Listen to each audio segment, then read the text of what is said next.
E se o assédio não fosse moral? Perspectivas de análise de conflitos interpessoais em situações de trabalho. Carlos Eduardo Carrusca Vieira, Francisco de Paula Antunes Lima, Maria Elizabeth Antunes Lima. O debate em torno do assédio moral no trabalho intensificou-se ao final do século XX na Europa, a partir dos estudos de Heinz Lehmann, na Suécia, e de Marie-France Irigoyen, na França. Nesse debate, tem se preocupado em conceituar o assédio moral, identificar suas causas, formas de manifestação e repercussões na saúde dos assalariados. Entretanto, as discussões em torno dos fatores que o determinam nem sempre são convergentes, deixando dúvidas quanto às suas verdadeiras causas, bem como as formas adequadas de se lidar com esse problema.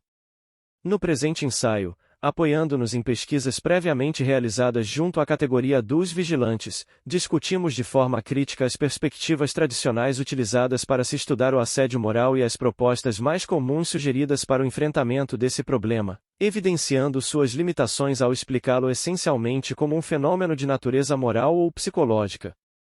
Ao contrário, propomos analisá-lo por meio de outras abordagens fundadas no próprio trabalho que destacam a perversidade dos modelos contemporâneos de gestão. Introdução. O debate em torno do assédio moral nos contextos de trabalho intensificou-se ao final do século XX na Europa, a partir dos estudos de Heinz Lehmann, na Suécia, e sobretudo de Marie-France Irigoyen, na França. No Brasil, a discussão foi desencadeada com a tradução do livro de Irigoyen, Assédio Moral e a Violência Perversa no Cotidiano, e a publicação da obra Violência, Saúde, Trabalho e uma Jornada de Humilhações, fruto da dissertação de mestrado da médica Margarida Barreto. A partir desse momento, houve um crescente interesse pelo estudo dessa temática, evidenciado pelo aumento considerável do número de publicações acerca do assunto. Desde que o debate se instaurou, os pesquisadores têm se preocupado em conceituar o assédio moral, identificar suas causas, formas de manifestação e repercussões na saúde dos assalariados. Na literatura sobre o assunto é geralmente descrito como uma violência de natureza simbólica, repetida de forma sistemática e que atinge seriamente a saúde mental dos trabalhadores. Além disso, existe um consenso de que esse fenômeno pode se manifestar de várias maneiras, desde a exigência de tarefas impossíveis até o isolamento do indivíduo ou sua exposição ao ridículo. Entretanto, quando se discutem os fatores que o determinam, as posições teóricas nem sempre são convergentes, deixando dúvidas sobre suas causas, bem como sobre as formas adequadas de se lidar com o problema. As explicações a respeito do assunto têm apresentado dois vieses típicos, e 1. A tendência à psicologização dos conflitos interpessoais no trabalho, e 2. A judicialização desses conflitos. A origem fundamental dessas concepções é o pressuposto de que o assédio em questão é de natureza moral, tratando-se, portanto, de relações entre pessoas cujos eventuais danos podem ser objeto de reparação judicial. Mas, e se o assédio moral não fosse estritamente moral? Esta pergunta pode parecer absurda, mas apenas para quem aceita como dado o pressuposto que se cristalizou na denominação usual. Sem negar que os fenômenos designados, por exemplo, o abuso de poder, a violência verbal, a humilhação sistemática e os constrangimentos públicos, sejam reais, neste ensaio discutimos de forma crítica as perspectivas tradicionalmente utilizadas para se estudar esse problema e as propostas mais comuns sugeridas para seu enfrentamento, evidenciando suas limitações e sugerindo outra abordagem fundada no trabalho. Em um primeiro momento, faremos uma breve exposição da forma tradicional de abordar a questão, bem como de suas limitações, em especial no que concerne às suas estratégias para lidar com suas consequências. Em seguida, com o respaldo da análise de situações de assédio moral na categoria dos profissionais da vigilância, exporemos nossa perspectiva acerca dos fatores determinantes do assédio moral e das formas mais efetivas para combatê-lo. As perspectivas tradicionais de análise do assédio moral. Conforme dissemos, a discussão sobre o assédio moral foi introduzida por Heinz Lehmann, baseada nos estudos que realizou na Suécia durante os anos de 1980. O mobbing, ou psicoterror, como foi denominado esse fenômeno pelo autor, caracterizar-se-ia por uma comunicação hostil e desprovida de ética perpetrada de modo sistemático por um ou mais indivíduos contra um único indivíduo. O termo mobbing foi emprestado de Konrad Lorenz, um etólogo austríaco que o utilizou para designar o ataque de um grupo de pequenos animais gregários a um animal solitário. Em seguida, o conceito de assédio moral foi largamente difundido a partir das produções de Marie-France Irigoyen na França, no final dos anos 1990. Ressalvadas as diferenças entre as proposições desses pioneiros, ambos têm em comum a visão de que se trata de um comportamento destrutivo e antiético, de caráter repetitivo e sistemático, capaz de afetar a saúde mental dos indivíduos assediados. No caso específico de Marie-France Irigoyen, em que pesa a importância da contribuição dessa autora no sentido de alertar para o problema, levando pesquisadores, trabalhadores e seus representantes a se debruçarem sobre ele, não podemos negligenciar o fato de que suas análises foram parciais e tendenciosas, sob pena de estagnar a compreensão desse grave problema social. No entanto, apesar dos seus limites, a forte influência que exerceram nas reflexões em torno do assunto nos parece inegável e é sobre isso que gostaríamos de tecer algumas considerações. Em primeiro lugar, aqueles que aderem à perspectiva dessa autora consideram que a primazia entre os fatores determinantes do fenômeno seria de ordem psicológica. O assédio moral é, nesse caso, caracterizado como uma perseguição deliberada, em última instância explicável por aspectos estritamente individuais.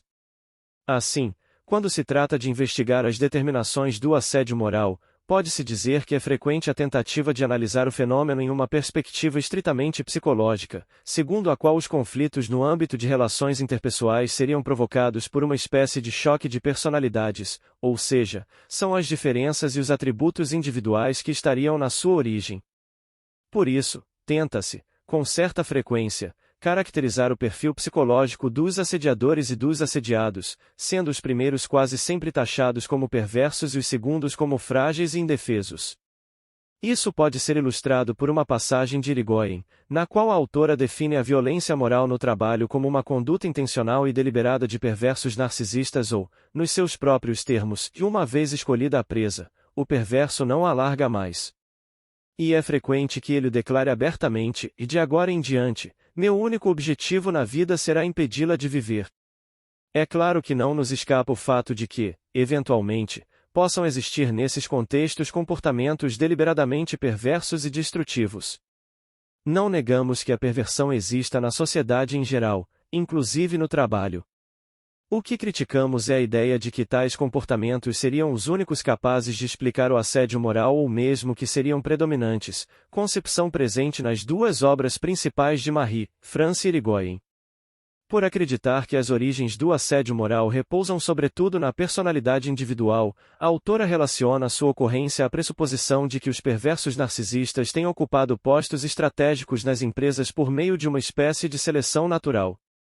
Para ela, o mundo do trabalho é cada vez mais implacável e, assim, os perversos, por serem frios, calculistas e desprovidos de crises de consciência, seriam os indivíduos mais convenientes às empresas, em especial nos cargos estratégicos, pois saberão privilegiar os elementos racionais sem se deixar comover com as suscetibilidades alheias. Ou seja, no fim das contas, não se trata fundamentalmente de uma reestruturação do mundo do trabalho que transforma as relações de trabalho e induz comportamentos ditos de assédio ao criar situações de conflitos interpessoais e dramas profissionais, mas sim de uma ocupação dos postos estratégicos por indivíduos que já são perversos antes mesmo de viverem essas situações. Em geral, nesse tipo de análise, as questões relativas às formas de sociabilidade contemporânea, aos modos de gestão e organização do trabalho são desconsideradas ou apenas citadas como parte do contexto em que o assédio ocorre, sem que se estabeleçam as mediações necessárias entre eles e o problema examinado. A relação entre os chamados conflitos interpessoais e as contradições e os paradoxos existentes na organização do trabalho, nos modelos organizacionais e nas práticas de gestão, sequer chega a ser considerada ou é tratada apenas de forma pontual. Assim, apesar de fazer menção a fatores relativos aos processos de gestão e organização do trabalho, Marie-France Irigoyen sempre acaba concluindo que o assédio moral é determinado por problemas de ordem essencialmente individual e psicológica, sendo esse o aspecto que, a nosso ver, caracteriza o viés do seu pensamento. Mesmo em sua segunda obra, Mal-estar no trabalho, redefinindo o assédio moral, na qual propõe uma ampliação de seus estudos acerca do tema. A autora deixa claro que o trabalho nada mais é que um dos ambientes onde a violência perversa se manifesta, concluindo que o assédio moral é uma ação deliberada e intencional, alimentada por características da personalidade do agressor. Também se ouve dizer que as reestruturações são a fonte do assédio moral. Não são as reestruturações em si que criam o processo destruidor, mas sempre existirão pessoas com sede de poder que se aproveitarão de qualquer modificação ou de qualquer reorganização para subir na empresa. Elas contam com a confusão ou agitação reinantes para disfarçar suas ações perversas. No assédio moral, como em toda agressão, existe uma vontade de ferir o outro. O objetivo do assédio é controlar e dominar o oponente, usurpando seu território psíquico. Não se trata da descarga de agressividade de um indivíduo submetido a excesso de estresse ou a condições de trabalho adversas. Não é uma perda de autocontrole, mas, ao contrário, é uma vontade de dominar o outro. A determinação do trabalho no fenômeno aqui analisado é expressamente recusada pela autora. Ao negar a influência dos modos de gestão nos atos dos indivíduos, ela reduz o contexto organizacional a um mero decor no qual se expressa a perversidade individual.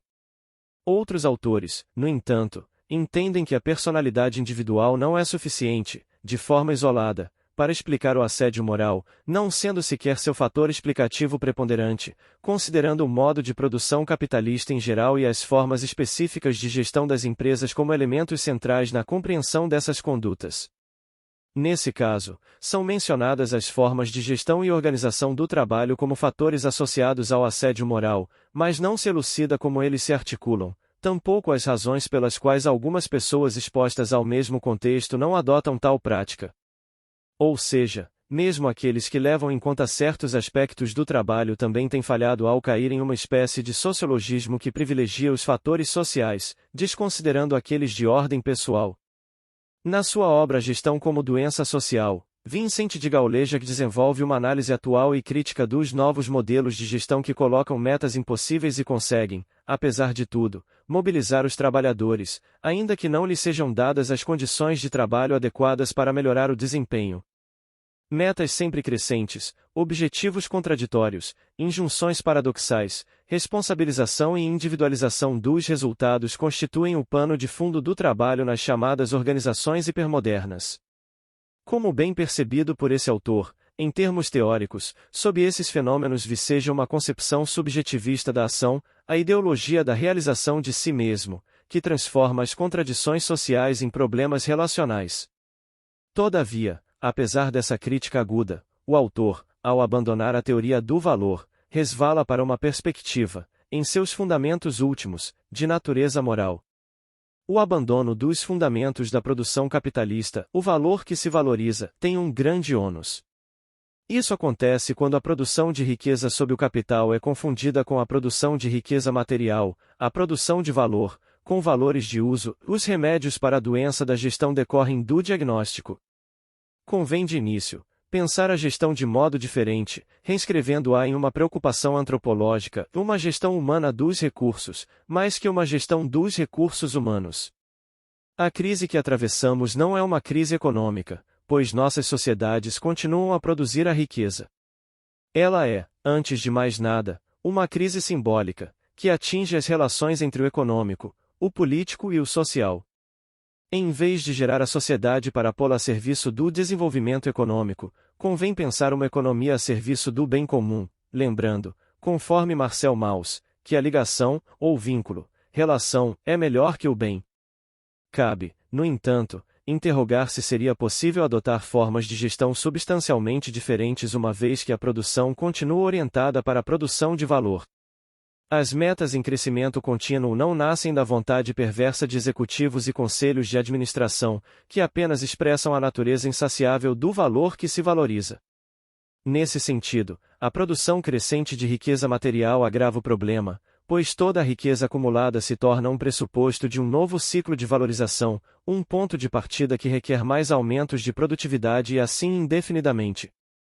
A contradição entre a imensa riqueza material acumulada e o trabalho morto que somente pode se reproduzir de forma ampliada sugando mais trabalho vivo torna a base dos novos ciclos de valorização cada vez mais estreita, o que, após vários desdobramentos, manifesta-se na pressão exercida sobre os trabalhadores para melhorar continuamente seu desempenho. Além disso, o pressuposto de que, por detrás das condutas dos agressores, haveria um propósito claro e deliberado de arruinar a vida da vítima tem promovido a transferência das tentativas de resolução do assédio moral para a esfera jurídica, o que evidencia outra tendência e a judicialização dessa questão. Nesse caso, acredita-se que esse problema só poderá ser resolvido no âmbito jurídico, gerando a procura de culpados, o que geralmente afasta a possibilidade de transformação da organização do trabalho, isto é, de tomar o problema em sua raiz. Em um recente debate realizado na França, a questão do assédio moral foi discutida por 3 teóricos que apresentam reflexões importantes em torno dos problemas que tocam o mundo contemporâneo do trabalho, o psicólogo do trabalho Yves Clot, o economista Philippe Eskenazi e a psicanalista e psiquiatra Marie-France Irigoyen. A posição assumida por esta última não diferiu substancialmente daquilo que expusemos acima. No entanto, as reflexões trazidas por Clot permitem abordar o tema de um modo mais adequado. Em primeiro lugar, ele expressa seu incômodo pelo fato de as demandas em torno dos problemas de saúde no contexto de trabalho terem passado a ser traduzidas como assédio moral. Afirma que a reformulação legal dos conflitos profissionais em conflitos pessoais pode levar a várias ilusões, dizendo que, ao colocar acento exclusivamente na relação entre dois indivíduos, o agressor e a vítima, essa discussão pode abrir caminho para a criminalização das condutas mais do que para as transformações da organização do trabalho que as solicita. Ele interroga de forma pertinente o alcance e a eficácia da judicialização dos conflitos no trabalho, e a regra ou o procedimento podem substituir de modo durável o trabalho comum de criação e recriação de uma história a transmitir e a retomar em todos os sentidos do termo. Eu escuto frequentemente dizerem sobre o assédio moral, pelo menos agora se pode falar. Sem dúvida, mas isso ocorre também, não se pode esquecer, porque as forças de convocação dos coletivos de trabalho têm visto recuar seu poder de agir. Nesse sentido, Clot questiona-se, de fato, a real função da psicologia seria a de oferecer a escuta nas organizações, levando as pessoas a mobilizarem cada vez mais seus recursos para suportar o insuportável. Ele manifesta, assim, sua descrença de que nós, psicólogos, possamos, por muito tempo, nos satisfazer fazendo imperfusões psicológicas em um trabalho doente em seu modo de organização e constata que, cada vez mais, fala-se sobre a necessidade de se escutar os trabalhadores, mas sem procurar intervir no próprio trabalho. Contrapondo-se a uma perspectiva adotada pela psicodinâmica do trabalho, Clot afirma que a maior fonte de sofrimento dos trabalhadores se encontra na impossibilidade de se reconhecerem naquilo que fazem e não na ausência do reconhecimento de chefes ou colegas. O trabalho maltratado não deve ser reconhecido, mas transformado, afirma ele. Sua preocupação central consiste, portanto, em restaurar a possibilidade de as pessoas se reconhecerem no trabalho que fazem, pois, muitos doentes do trabalho se encontram entre os profissionais que não suportam mais que o seu ofício seja maltratado. Na sua perspectiva, portanto, o que contribui para as querelas pessoais é a ausência de debates internos aos coletivos profissionais acerca de questões relativas ao próprio trabalho. Evidentemente, Clot não ignora a importância do reconhecimento de chefes e colegas no que concerne à preservação da saúde mental. Ele propõe apenas uma mudança de ênfase quando tratamos do sofrimento no trabalho ao dizer que a impossibilidade de o trabalhador se reconhecer no que faz é mais difícil de suportar do que a ausência de reconhecimento dos pares ou da hierarquia, sendo que a presença da primeira forma de reconhecimento pode suprir em grande medida a ausência da segunda, enquanto a recíproca não é verdadeira. Por tudo isso, acreditamos ser necessário superar as análises tradicionais do problema, sobretudo aquelas que negligenciam os fatores relativos ao trabalho. Assim, pode-se dizer que o assédio moral no trabalho é, antes de tudo, uma manifestação do trabalho assediado, de uma atividade que não consegue se desenvolver face às contradições sociais que se materializam em determinadas formas de organização e nos modelos de gestão atuais. Ou seja, podemos entender o assédio moral, em sua forma atual, como uma manifestação particular das relações de poder e da violência entranhadas na economia e nos processos de produção. São conflitos intersubjetivos, com fortes cores pessoais, que, todavia, expressam contradições econômicas fundamentais entre capital e trabalho por meio de mediações que começamos a esboçar aqui. Sem dúvida, para sustentar essa afirmação é necessário apresentar evidências empíricas e análises concretas de como operam essas determinações gerais em situações de assédio moral, sendo o caso apresentado a seguir um interessante ponto de partida. O caso do vigilante Ricardo e a atividade amputada, paradoxo e conflito. Em um estudo sobre a saúde mental dos vigilantes bancários, Vieira analisou a trajetória ocupacional do vigilante bancário Ricardo, de 40 anos, a fim de identificar os fatores que determinaram o seu adoecimento. Esse trabalhador foi afastado de sua função por ter sido acometido do transtorno de estresse pós-traumático, TEPT, logo após um assalto à agência bancária onde trabalhava. Entretanto, como assinala Vieira, o próprio trabalhador considerou determinante em seu processo de adoecimento a degradação das relações com os colegas de trabalho, o que, segundo ele, teria ocorrido após a introdução de novas normas de segurança, e creio que eu esteja estressado mesmo. Essa doença minha foi causada pelo relacionamento dos funcionários, não pelo assalto. O assalto acabou foi a gota de água, entendeu? Mas o que tornou a minha vida um inferno naquele setor, não só eu, mas também meus familiares e amigos. Foi quando implantou normas de segurança em agosto de 2002. Onde praticamente 90% dos funcionários não aceitou, ou seja, eles criaram uma forte resistência. Como eu estava lá para cumprir normas, ao mesmo tempo, fazer cumprir, ou seja, colocar ordem na casa, só que até hoje pago um preço muito alto, pois fui demasiadamente humilhado, isolado, ameaçado, ouvindo deboche de um e outro, sabotagem psicológica, ironia e sem levar em conta a discriminação que rola à solta. No decorrer do estudo de caso, assiste-se a uma série de humilhações sofridas pelo vigilante. Ele era criticado sistematicamente pelos funcionários do banco por exigir obediência e respeito às novas normas de segurança, como ilustra a seguinte passagem: de outro dia, eu estava dentro do quartinho lá embaixo, coincidência. Eu cheguei lá embaixo para pegar um negócio no quartinho que fica com a porta fechada próximo da garagem do banco, aí, de repente, chega um gerente lá, vou pôr esse crachá aqui, porque senão vai chegar lá em cima o Ricardo vai cobrar esse crachá. Aquele chato daquele Ricardo vai cobrar esse crachá e eu vou ter que mandar ele, falou assim. E eu lá dentro. Ele falou do meu lado. Diferença só que eu estava de um lado da porta e ele do outro.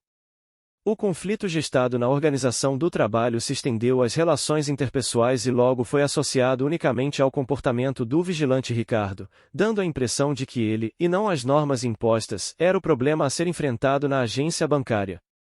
Assim, ao tentar fazer respeitar as novas normas de segurança, o vigilante se viu na contingência de controlar a ação de funcionários e do público em geral dentro da agência bancária, o que acarretou sérios problemas para suas relações profissionais. Os relatos do vigilante já ofereciam pistas de que a origem dos conflitos não poderia ser encontrada unicamente em sua personalidade, e o que fazia com que as pessoas estavam me isolando era justamente o meu trabalho e não a minha pessoa. Era o meu trabalho e não a minha pessoa. Contudo, segundo Vieira, os conflitos continuaram a ser interpretados como resultado de sua postura, razão pela qual as humilhações persistiram, levando ao seu isolamento, e se tornou muito difícil a partir desse momento que eu fui, e que o pessoal me isolou. Aí me isolaram. Era a piadinha, me chamavam de... Por que me chamavam de... Porque as normas vinham do setor de segurança de São Paulo e o supervisor de segurança em São Paulo é o I. E eles não gostavam do I. Aí os caras falavam assim, esse, não manda nada não, esse é um bosta. Então, eles falavam pra mim isso, é um bosta. E me chamava de Eles estavam me chamando de quê? É comum que situações como essas sejam interpretadas sob um viés estritamente psicológico e moral. Entretanto, a análise desse caso permitiu identificar que a conduta do vigilante não se justificava apenas por seus valores pessoais, construídos no decorrer de sua história de vida, ou pelo desejo de reconhecimento, mas também por razões diretamente relacionadas à sua atividade, a saber, pela exigência profissional de cobrar dos funcionários obediência às novas normas, pelas vulnerabilidades que o próprio vigilante já havia identificado na agência bancária. Não se pode deixar de considerar que o vigilante chegou a apresentar aos gestores um relatório com sugestões para reforçar a segurança na agência bancária. Entretanto, suas recomendações não foram consideradas, haja vista a cisão existente entre o planejamento e a execução do trabalho, que retira dos trabalhadores o poder de modificar a organização de sua atividade. É importante ressaltar, ainda, que Ricardo trabalhou nessa agência bancária durante mais de 10 anos sem nunca ter tido qualquer tipo de problema com os colegas de trabalho ou chefias. Ao contrário, ele chegou a dizer que era o xodó do pessoal, porque realizava suas tarefas com dedicação. Entretanto, como se pode perceber, após a introdução de novas normas de segurança, em 2002, passou a ser alvo de deboches e a ser ridicularizado por exigir dos funcionários obediência às normas de segurança. O caso de Ricardo, analisado em profundidade, mostra como características pessoais e profissionais, o apego às normas e às ordens dos superiores, o zelo pela segurança, se transformam em fonte de conflitos no trabalho quando normas contraditórias são criadas. Quando se considera sua história de vida e sua trajetória profissional, pode-se concluir que as causas determinantes do assédio estão na própria situação de trabalho cujas mudanças desencadearam o processo que culminou no seu adoecimento. A contradição fundamental, nesse caso, consiste na dupla linha de comando a que se submete o vigilante terceirizado, responsável por fornecer uma segurança impossível com regras que entram em conflito com o funcionamento normal de uma agência, como denunciam as discussões recorrentes com empregados do banco e clientes. Não podendo servir a dois senhores, ele sofre agressões de um lado ou de outro, dependendo das escolhas que faz. Assim, o vigilante Ricardo foi ridicularizado, sendo alvo de críticas e deboches por parte dos funcionários e gestores do banco durante mais de um ano, o que nos parece suficiente para concluir que se trata de um caso típico de assédio moral nos termos da literatura especializada. Se sua história de vida é sempre singular, as contradições que enfrenta nas situações de trabalho podem ser generalizadas, e o estudo mais amplo irá revelar, no entanto, que não se trata de um caso isolado, sendo o contexto de trabalho na vigilância bastante favorável ao surgimento desse tipo de problema. O caso dos vigilantes na região metropolitana de Belo Horizonte. Em um diagnóstico mais abrangente sobre as condições de trabalho e saúde dos vigilantes na região metropolitana de Belo Horizonte, realizado em parceria com o Sindicato dos Empregados de Empresas de Vigilância de Minas Gerais e com o Ministério Público do Trabalho, Terceira Região, constatou-se que, dentre as várias dificuldades enfrentadas por esses trabalhadores em seu dia a dia, existem sérios problemas relacionados às práticas de gestão adotadas pelas empresas de vigilância, sendo o assédio moral frequentemente citado. O estilo de gestão caracteriza-se, basicamente, por autoritarismo, controle excessivo e punições arbitrárias, sendo considerado pelos vigilantes como punitivo, ameaçador, injusto, envolvendo práticas como transferência de setor e ping-pong, sem aviso ou justificativa. Os vigilantes são transferidos para postos de trabalho considerados ruins ou condenados à reserva. Advertências injustificadas. Os balões e as advertências, verbais e ou escritas, são práticas muitas vezes usadas de forma injustificada, pois, de acordo com os vigilantes, os superiores hierárquicos, de modo geral, não se dispõem a ouvir o ponto de vista dos trabalhadores ou suas versões a respeito dos fatos, apressando-se logo em registrar as ocorrências. Em grande parte dos casos, essas advertências estão fundamentadas apenas no ponto de vista dos superiores ou em reclamações dos clientes, o que indica uma clara adesão à ideia de que o cliente tem sempre razão. Contraditoriamente, em certas situações, é justamente o cumprimento do dever e das normas prescritas que gera a penalização do trabalhador, conforme ocorre em conflitos provocados pela porta giratória. Ameaças de demissão são adotadas como recursos para controlar e punir os vigilantes, bem como para desmobilizar as greves da categoria. Segundo os trabalhadores, já houve casos de empresas que iniciaram o treinamento de outro contingente, ameaçando efetivá-lo no lugar dos trabalhadores que aderiram à greve, em estratégia de flagrante terror psicológico e ofensa ao direito de greve, conforme garante a Lei nº 7.783/89. Insultos, acusações, agressões verbais e os maus tratos dispensados pelos superiores hierárquicos aos vigilantes, por meio de ofensas verbais, expressões pejorativas e acusações, são comumente relatados. Controle disciplinar rigoroso, e vários vigilantes informaram que são obrigados a adotar certas posturas durante toda a jornada de trabalho. Além de permanecerem na posição de pé, em alguns casos, eles devem manter as mãos e os braços para trás, sendo fonte de dores musculares em variadas regiões do corpo, como ombros e costas. Muitos entendem que esse fato se deve, em parte, à herança militar daqueles que ocupam os cargos de supervisão das atividades dos vigilantes.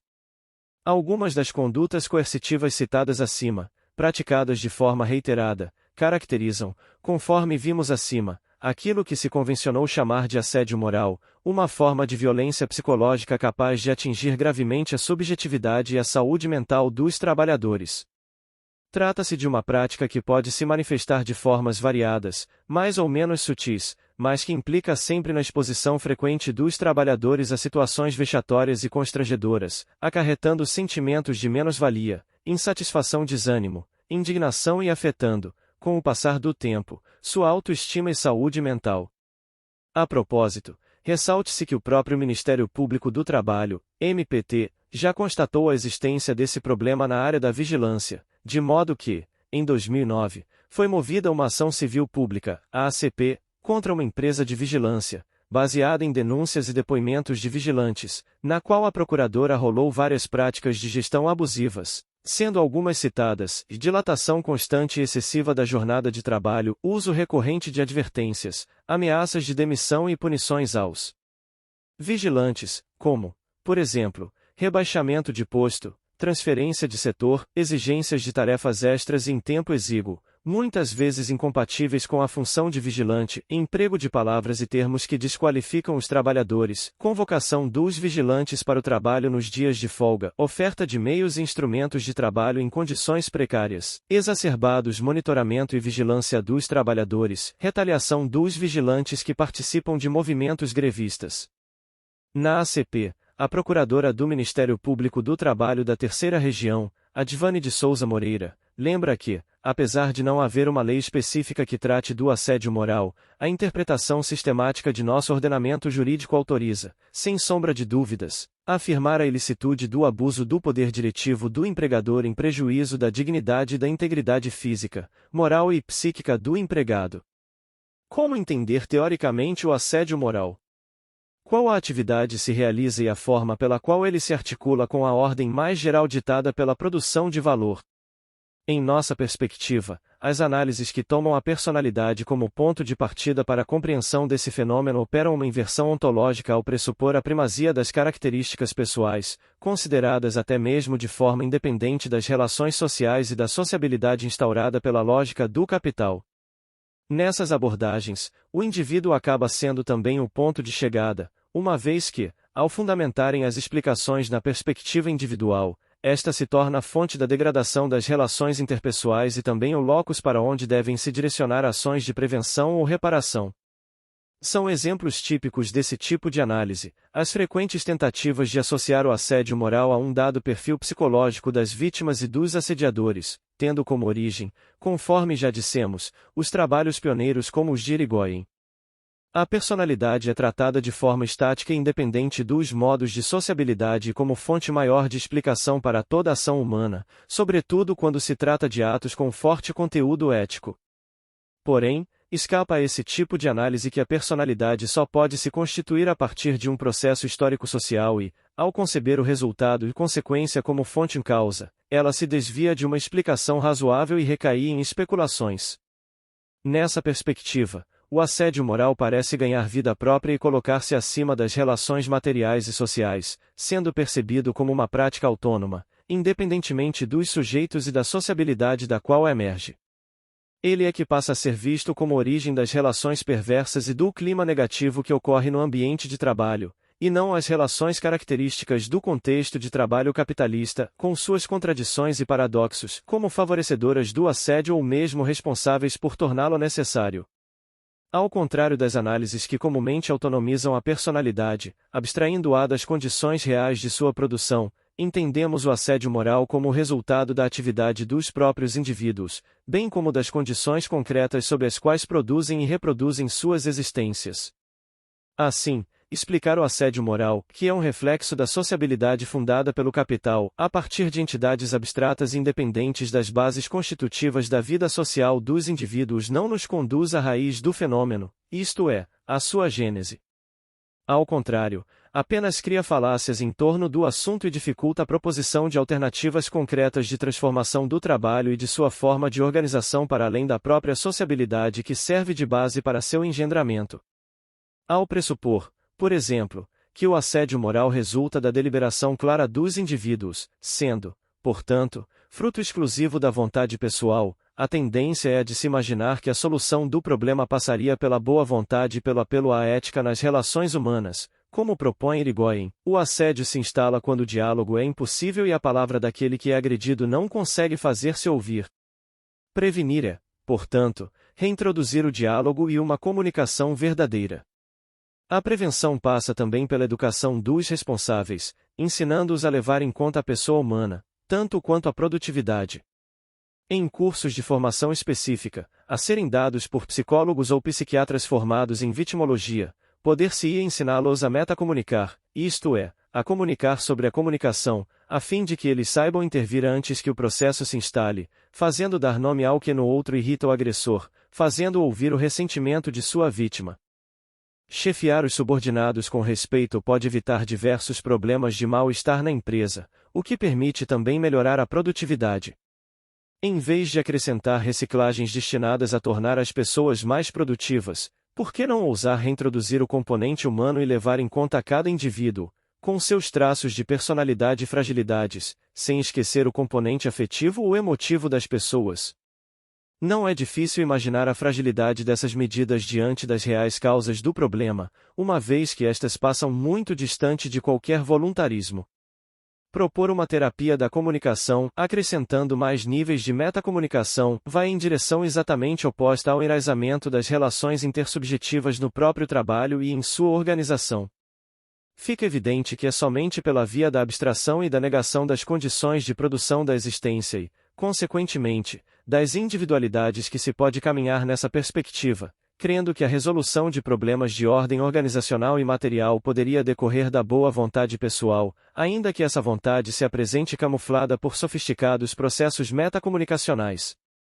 De nada adianta também recorrer ao controle e à punição dos assediadores, que são apenas o reverso da medalha. Não se trata de transformar assediados em vítimas e assediadores em algozes, mas de reconhecer as condições sociais de produção que os colocam nessas relações antagônicas e instrumentais.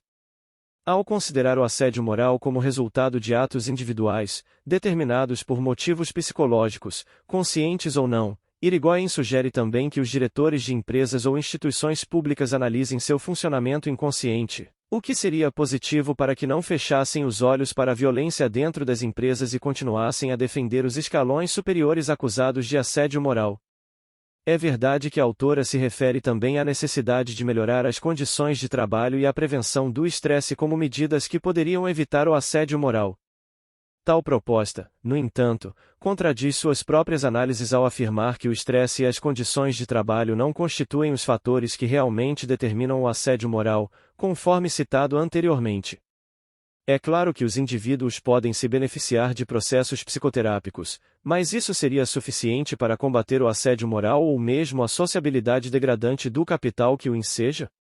No âmbito administrativo, a autora, entendendo que o problema do assédio moral é antes de tudo dos limites e da regra, recomenda que os chefes se afirmem para restaurar a ordem, detectando comportamentos inadequados e depois aplicando punições, quando necessário.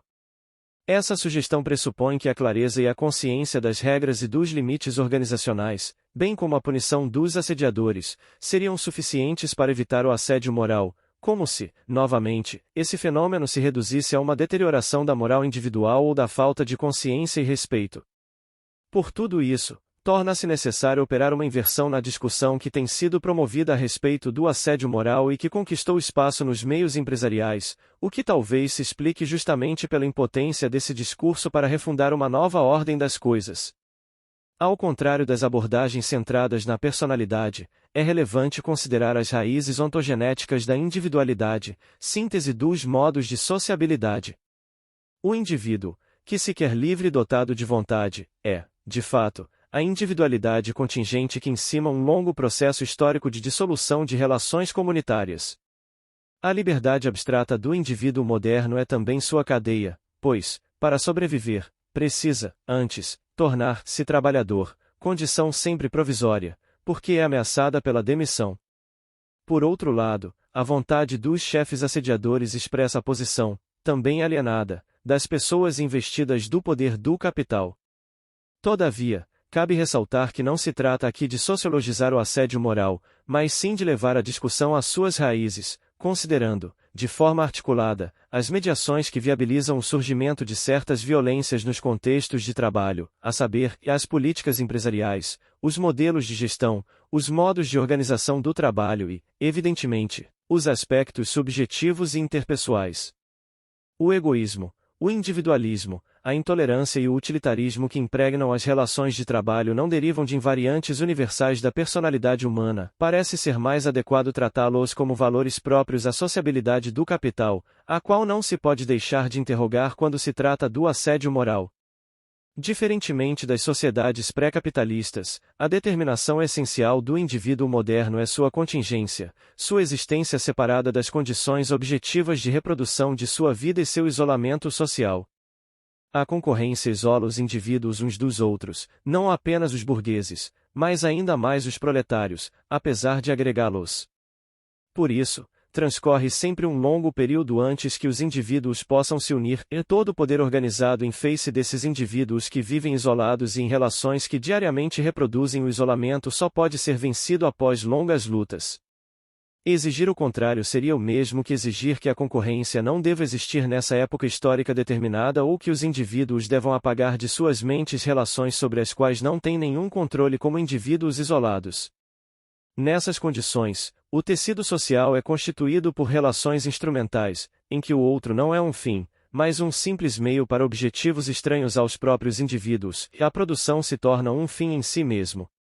A imoralidade das relações interpessoais no trabalho, a intolerância com os erros e o mau desempenho não nascem de características de personalidade, mas das necessidades da concorrência intercapitalista. Porque, mesmo admitindo que errar é humano, vou manter um trabalhador com desempenho inferior quando tenho que escolher quem demitir. Se um trabalhador se mostra mais cooperativo, por que não reconhecer este colaborador nas promoções e preterir aquele que causa dificuldades, que não coopera? As arbitrariedades dos pequenos chefes na distribuição de benesses e castigos informais, as perseguições sempre citadas nos casos de assédio, refletem as estratégias instrumentais para vencer a resistência dos trabalhadores que, por uma razão ou outra, criam obstáculos ao bom andamento da produção.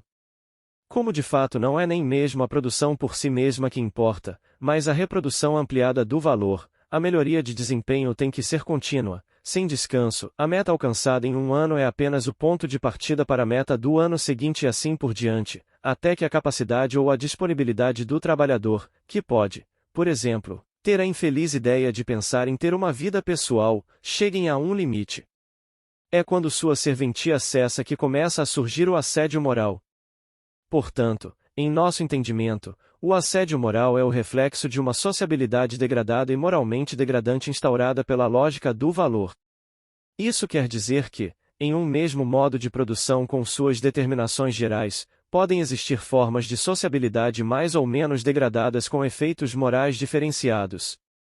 O capitalismo pretende separar as esferas da vida e criar uma economia amoral, regida apenas pelas leis de mercado e pelo egoísmo racional.